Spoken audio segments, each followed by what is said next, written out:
Hello guys, ఇప్పుడే మనం blog number 2 శ్రీశైలంకి వెళ్ళేది. అండ్ ఇది సేమ్ డే రోజు కంటిన్యూయేషన్. అది షార్ట్ లెక్క చేస్తాడు, షార్ట్స్ వేస్తున్నాడు. అండ్ నల్లమల్ల ఫారెస్ట్ అంటే చెప్పాను కదా, అండ్ అందుకే వీడియోస్ తీయలేకపోయాను, సారీ గైస్. చూసుకోవచ్చు మీరు, టోటల్ చూడడమే ఉంటుంది, ఏం మాట్లాడను ఎక్కువ. మీరు ఇక్కడ ఒక గ్రీన్ కలర్ బస్ వచ్చింది కదా, ఆ గ్రీన్ కలర్ బస్సులో కనుక్కున్నట్టయితే నేను కూడా ఉన్నాను అని కామెంట్ పెట్టుకుని నేను ఇక్కడికి వచ్చేసాను. నేను చూసుకోవచ్చు అంతా అక్కడ పవర్ ప్లాంట్ గైస్, మీరు చూసుకోవచ్చు అక్కడ టోటల్ పెద్దది. అండ్ చాలా పైకి వచ్చేసాం, థర్డ్ కొండ దిగుతున్నాం ఇప్పుడే.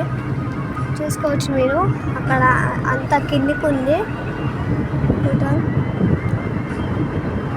ఇంకా బాయ్ గైస్, నెక్స్ట్ వీడియోలో కలుసుకుందాం.